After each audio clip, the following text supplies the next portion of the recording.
नमस्कार दोस्तों, हम देख रहे हैं, हम लोग पढ़ रहे हैं लुसेंट और लास्ट में पढ़ रहे हैं 5 मिनट लुसेंट से मतलब वीवीआई क्वेश्चन। आज हम लोग पढ़ेंगे लुसेंट से ऋग्वेद के आगे।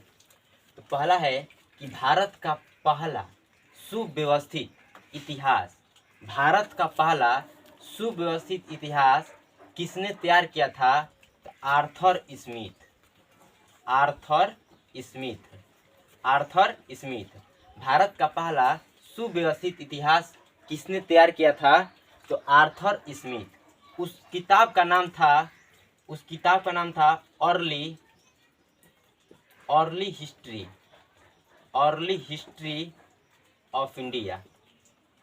History of India.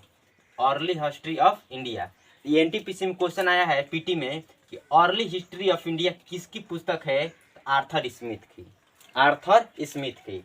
Early history of India किसकी पुस्तक है? आर्थर स्मिथ की। और ये कब लिखे थे? तो 1904 में। भारत का पहला सुव्यवस्थित इतिहास किसने तैयार किया था? तो आर्थर स्मिथ।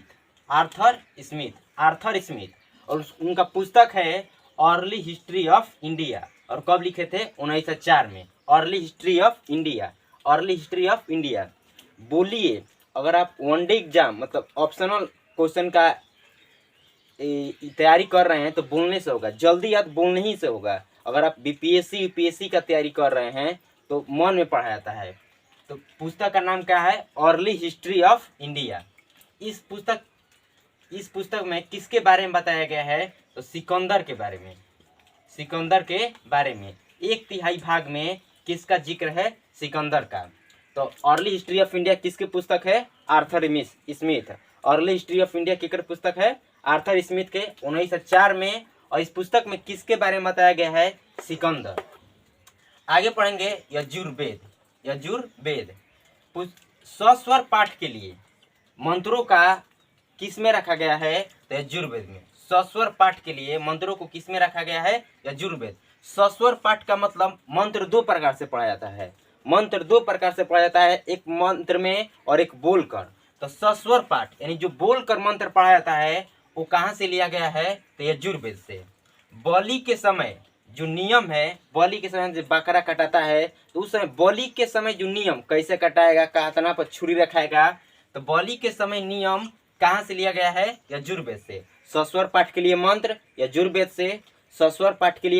यजुर्वेद से। और बलि के समय नियम यजुर्वेद से। यजुर्वेद के पठकर्ता को अधारु कहते हैं। यजुर्वेद के पठकर्ता को क्या कहते हैं? अधारु। यजुर्वेद के पठकर्ता को अधारु। आगे है, पूछता है योग के नियम। यजुर्वेद से सबसे वीवीआई क्वेश्चन है, योग के नियम किस वेद में है? योग के नियम यजुर्वेद में। यज से यज्ञ, यज से यजुर्वेद। योग का नियम किस वेद में है? यजुर्वेद में। कौन सा वेद गद तथा पद दोनों में है? गद तथा पद। गद मतलब हो कहानी, नाटक। कहानी या नाटक को क्या बोलते हैं हम लोग? गद। कहानी और नाटक के जो गद लिखता है उसे लेखक बोलते हैं, और जो पद लिखता है उसे कवि बोलते हैं। तो पद हो गया जैसे कबीर के दोहा, ये सब हो गया पद। तो गद और तथा पद, गद तथा पद दोनों में कौन लिखा गया है? वेद। तो यजुर्वेद। इसके उपवेद का नाम है अथर्ववेद। उपवेद का नाम क्या है? अथर्ववेद। हम लोग पढ़े आज कि भारत का पहला सुव्यवस्थित इतिहास लिखने किसने तैयार किया था? Arthur Smith. पुस्तक का नाम अर्ली हिस्ट्री ऑफ इंडिया। कब? 1904 में। इस पुस्तक में किसके बारे में बताया गया है? सिकंदर। बलिदान, यज्ञ के नियम, ये सब किस वेद में है? तो यजुर्वेद में। गद तथा पद दोनों में है कौन वेद? तो यजुर्वेद। और इसके पठकर्ता को क्या कहते हैं? अथर्व। अब प्रत्येक वेद के शाखाएं हैं। प्रत्येक वेद की क्या है? शाखाएं हैं। प्रत्येक वेद का कुछ न कुछ शाखाएं हैं। वैसे ही हम पढ़ेंगे यजुर्वेद की। यजुर्वेद का 2 शाखा है। एगो है शुक्ल यजुर्वेद। पूछेगा शुक्ल शाखा किस वेद से संबंधित है? यजुर्वेद से। यजुर्वेद की दो शाखा है, शुक्ल यजुर्वेद और कृष्ण यजुर्वेद। शुक्ल यजुर्वेद और कृष्ण यजुर्वेद। शुक्ल यजुर्वेद के दो शाखा में बांटा गया है, एगो मध्यानंदी और एगो है काणव। यजुर्वेद को दो शाखा में बांटा गया है, एगो है शुक्ल यजुर्वेद, एगो है कृष्ण यजुर्वेद। शुक्ल यजुर्वेद और एगो है कृष्ण यजुर्वेद। अब शुक्ल यजुर्वेद को दो भागों में, मध्यानंदी एगो है काणव, मध्यानंदी और काणव। और कृष्ण यजुर्वेद को दो तीन गो में बांटा गया है, जो नाम VVI है, एगो काठक, मैत्रेयी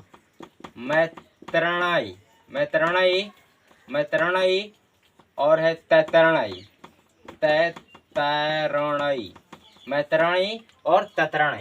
यजुर्वेद को दो शाखा में बांटा गया है, शुक्ल यजुर्वेद और कृष्ण यजुर्वेद।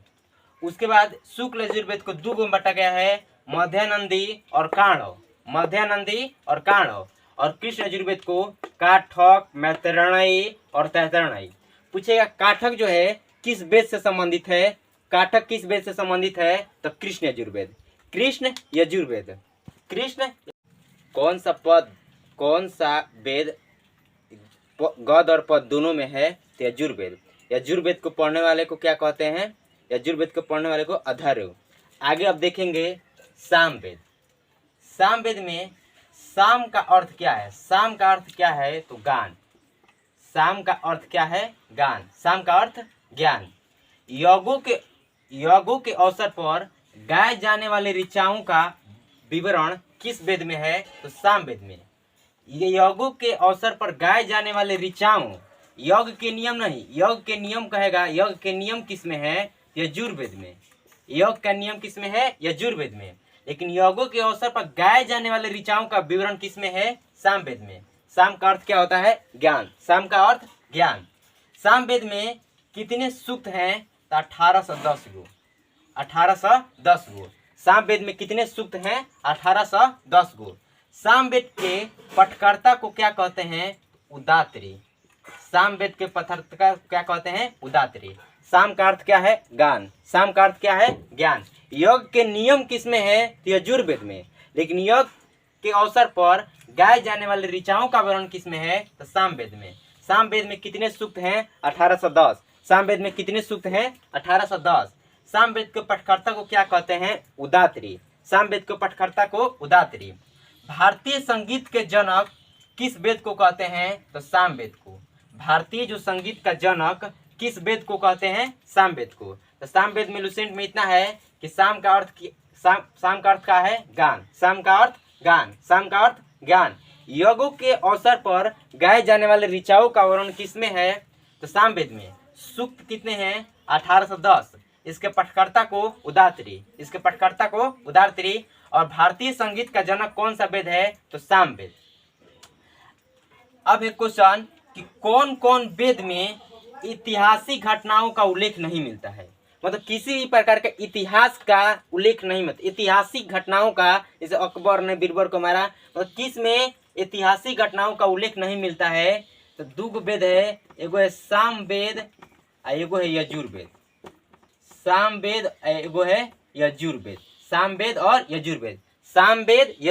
सामवेद और यजुर्वेद में ऐतिहासिक घटनाओं का उल्लेख नहीं है। सामवेद में कितने सूक्त हैं? 1810। सामवेद में कितने सूक्त हैं? 1810। अब आगे है अथर्ववेद। अथर्ववेद को किसने लिखा है? तो अथर्वा ऋषि। अथर्ववेद को किसने लिखा है? अथर्वा ऋषि। अथर्ववेद को किसने लिखा है? अथर्वा ऋषि। इसमें कितने मंत्र हैं? अथर्ववेद को किसने लिखा है? अथर्वा ऋषि। और इसमें कितने मंत्र हैं? तो 731 गो। अथर्ववेद में कितने मंत्र हैं? 731 गो। और कितने पद हैं? तो 6000। कितने मंत्र हैं? 731 गो। और कितने पद हैं? 6000। पदों की संख्या 6000।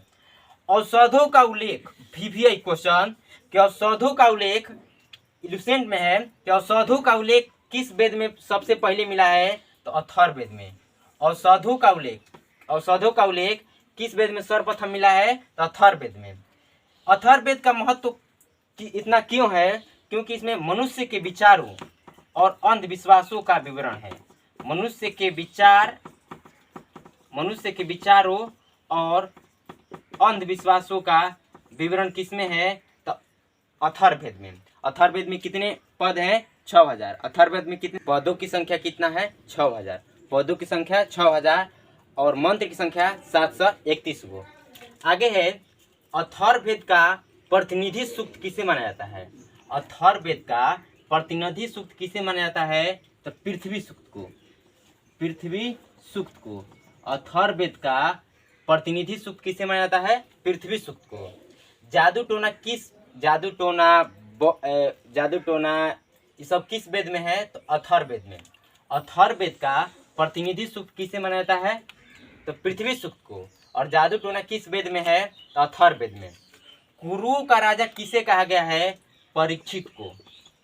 अथर्ववेद में कुरु का राजा किसे कहा गया है? परीक्षित को। अथर्ववेद में कुरु का राजा किसे कहा गया है? परीक्षित को। अथर्ववेद में समृद्धि का अच्छा विवरण किस देश में देखने को मिलता है? तो कुरु में। कुरु में मतलब कौन सा देश अथर्ववेद में समृद्धि था, मतलब विकास था, विकसित था? तो कुरु देश। और कुरु का राजा किसे कहा गया है? परीक्षित को। कुरु का राजा परीक्षित को। अथर्ववेद में प्रजापति की 2 पुत्रियां हैं, कौन कौन? तो एगो है साभा और एगो है समिति। साभा और समिति। अथर्ववेद में प्रजापति की 2 पुत्रियां हैं, एगो है साभा और एगो है समिति। अथर्ववेद का प्रतिनिधि सूक्त पृथ्वी सूक्त। अथर्ववेद का प्रतिनिधि सूक्त पृथ्वी सूक्त। जादू टोना किस वेद में है? अथर्ववेद में। कुरु का राजा परीक्षित। कुरु का राजा परीक्षित। समृद्धि का अच्छा विवरण किस देश में है? तो कुरु में। प्रजापति की 2 पुत्रियां साभा और समिति। साभा और समिति।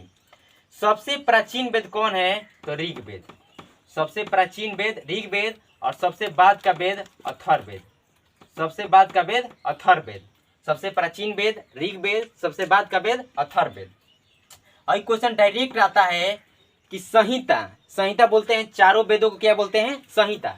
संहिता के पश्चात कौन कौन आता है? मतलब संहिता के बाद कालानुक्रम सजाइए।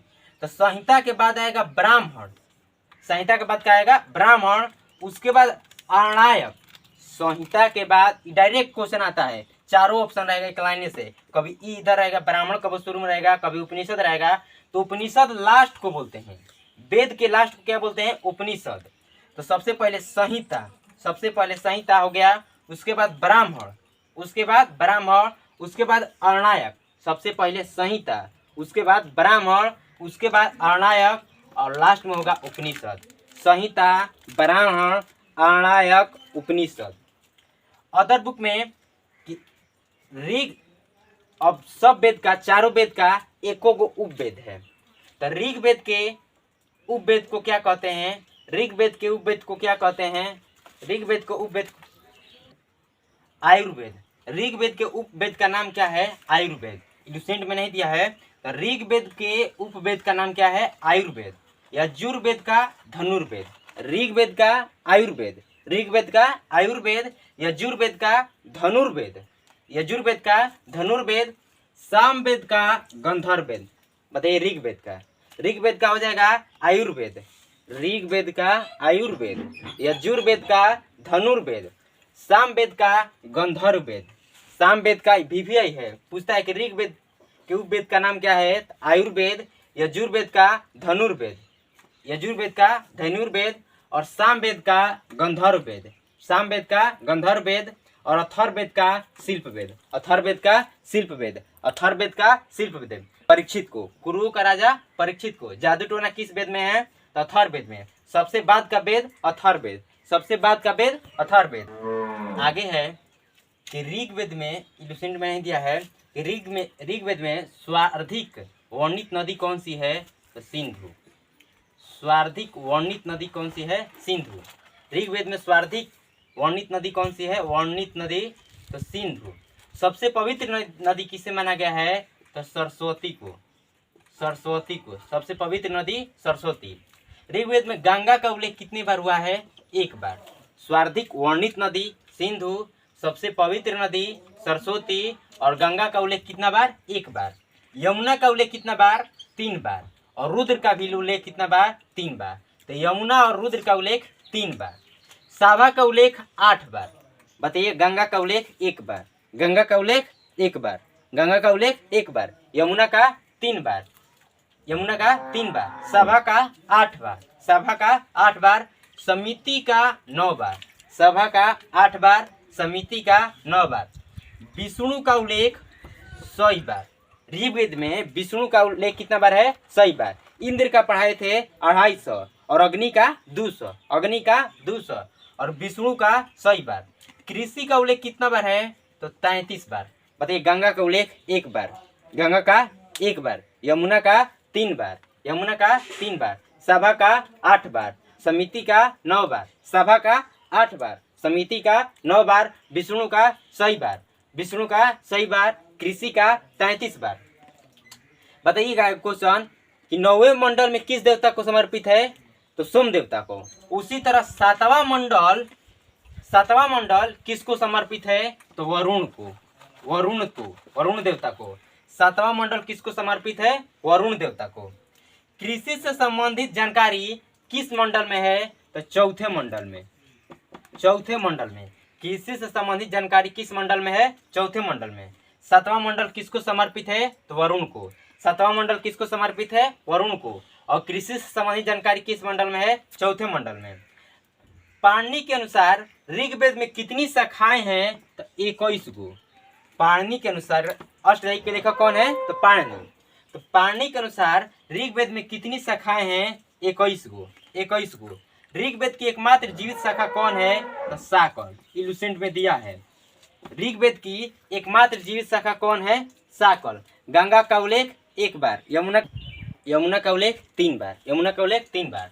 आगे है यजुर्वेद जो है, उसमें यजुर का मतलब क्या होता है? एनटीपीसी में आया है। यजुर का मतलब होता है समर्पण, समर्पण, समर्पण, समर्पण। यजुर का मतलब समर्पण। चांदी और गन्ने का सर्वप्रथम उल्लेख, चांदी और गन्ने का उल्लेख सर्वप्रथम किस वेद में मिलता है? तो अथर्ववेद में, अथर्ववेद में। चांदी और गन्ने का सर्वप्रथम उल्लेख अथर्ववेद में। यजुर का मतलब समर्पण। यजुर का मतलब क्या होता है? समर्पण। अथर्व का मतलब क्या होता है? अथर्ववेद में अथर्व का मतलब पवित्र जादू। जादू कैसा है? तो पवित्र है, पवित्र जादू। यजुर का मतलब समर्पण। चांदी और गन्ने का सर्वप्रथम उल्लेख किस वेद में? अथर्ववेद में। अथर्व का मतलब पवित्र जादू, अथर्व का मतलब पवित्र जादू। कमेंट में बताइएगा कि वेद का शाब्दिक अर्थ क्या है? जरूर बताइएगा, जरूर। वेद का शाब्दिक अर्थ क्या है? और अच्छा लगे तो सब्सक्राइब और लाइक कर दीजिए प्लीज।